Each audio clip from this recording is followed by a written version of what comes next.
All right, Richard, thank you.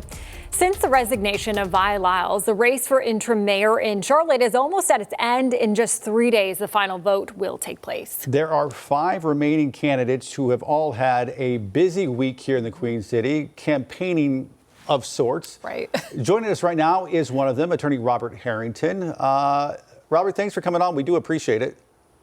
Yeah. Absolutely. Thanks for having me. So my question, and I mean this in a good way, but when you look at the list, a lot of these other people either have been on city council, they're on city council, they're in the General Assembly.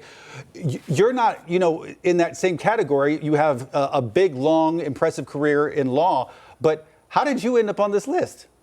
Well, I think it's a unique time. I mean, we're in a time of transition with Mayor Lyles' retirement, and I think this is a time for someone with my background to come in, lend some calm, some structure, help the council move through this period of 18 months, and I think a lot of the things that I've done in my background that you've alluded to can help in that process. I have led some large and complex organizations, and I think those skills could be brought to bear here. So I've decided, after having not been in politics and not seeking elected office, this would be a good time for me to contribute to a city that I care deeply about.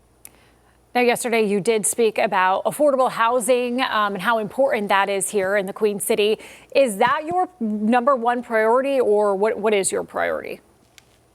Yeah, I'd say affordable housing. I know there will be a bond referendum on the ballot in November, and I think we need to dive into leadership on that. Of course, public safety and in the city's budget for next year, for the fiscal year, soon, I guess this year, there's provision for increase in pay. But I'd say, affordable housing, making sure that this city remains affordable and livable for folks who are here, in addition to the 150 or so who are moving to the metropolitan every day. So, affordability and affordable housing, and of course, public safety.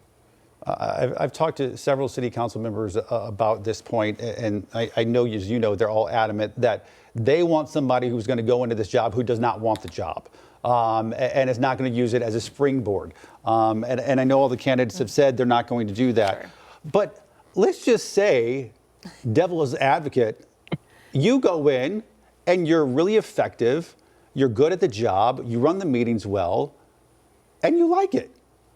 Why wouldn't you want to run next year? Well, I think we've all pledged that we will not run next year, and I think making that very clear is important in gaining trust of the council and gaining trust of the community. And so that was one of the stipulations going in, and I absolutely intend to adhere to it, because I think that's just important to trust. All right, so we know that there's, a lot that separates you from the other candidates, but what do you think really stands out that separates you from these other candidates? I think it's largely that. I mean, I think I provide a new face to at least the political scene. Not having had political, experience and the things that come with that in the past, and not looking forward to a career in politics, I think brings a breath of fresh air. Hopefully I could come in and look at things objectively. And as I said a little bit earlier, provide some leadership, some calm, some communication, some transparency, and continue the tradition that we've had in Charlotte of a really good political environment. I'd like to contribute to that as a part of what I get done in my career. Well, listen, no matter what happens in the next few days, we wish you the best. Who knows? You and your family might actually be grateful if it doesn't happen your way. Come Monday, you might go back to a nice, normal, quiet existence, or you might end up come Monday night with a lot new responsibilities on your hands. Either way, we wish you the best. I appreciate it, and I really am looking forward to serving. I think this is a good opportunity for us, and a great opportunity for the city, and I look forward to contributing. And thanks, guys, so much for having me. Robert Harrington, thank you so much. We appreciate it. All right, we're back after this.